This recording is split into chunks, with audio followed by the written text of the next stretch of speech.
Lecture title, Coronary Artery Disease, CAD, Pathophysiology and Clinical Considerations. Subscribe, more content is on its way. Welcome to today's lecture on coronary artery disease, CAD. CAD is a common cardiovascular condition that affects millions of people worldwide. In this lecture, we will explore the pathophysiology, clinical presentation, and management of CAD. 1. Anatomy review. Let's begin with a quick review of the relevant anatomy. The heart is a muscular organ that pumps blood throughout the body. Coronary arteries supply oxygenated blood to the heart muscle. Coronary artery disease involves the narrowing or blockage of these arteries.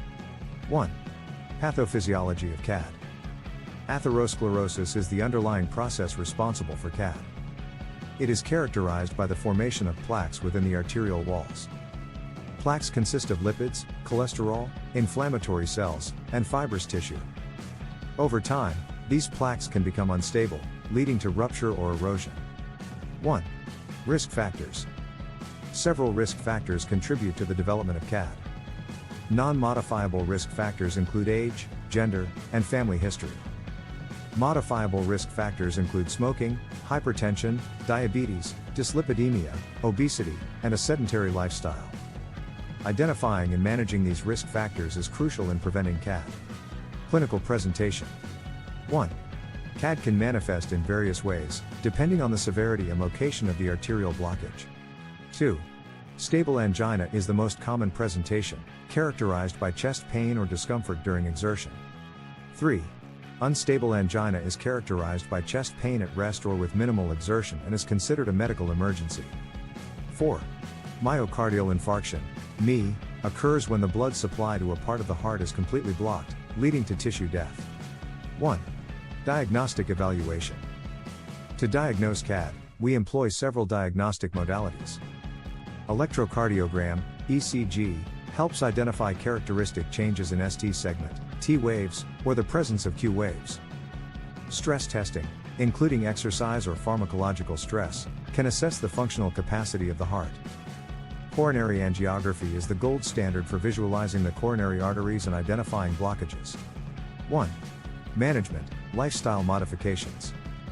Lifestyle modifications play a crucial role in CAD management.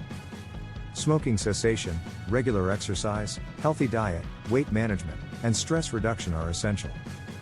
Medications like antiplatelets, statins, beta blockers, and ACE inhibitors/ARBs may be prescribed based on individual patient characteristics. 1. Interventional procedures. In severe cases of CAD, interventional procedures may be necessary. Percutaneous coronary intervention, PCI, involves using a catheter to open the blocked artery and place a stent to restore blood flow. Coronary artery bypass grafting, CABG, is performed when multiple arteries are involved or PCI is not feasible. 1.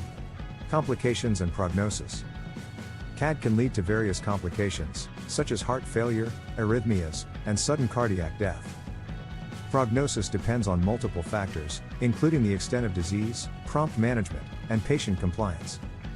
Long-term follow-up and adherence to medications are crucial in preventing disease progression. 1. Conclusion. In summary, coronary artery disease is a common cardiovascular condition characterized by the narrowing or blockage of the coronary arteries. Atherosclerosis is the underlying process responsible for the development of CAD. Risk factor management, lifestyle modifications, and appropriate interventions form the cornerstone of CAD management. Early recognition, prompt treatment, and patient education are essential in improving patient outcomes. Thank you for attending today's lecture on coronary artery disease. Please feel free to ask any questions you may have.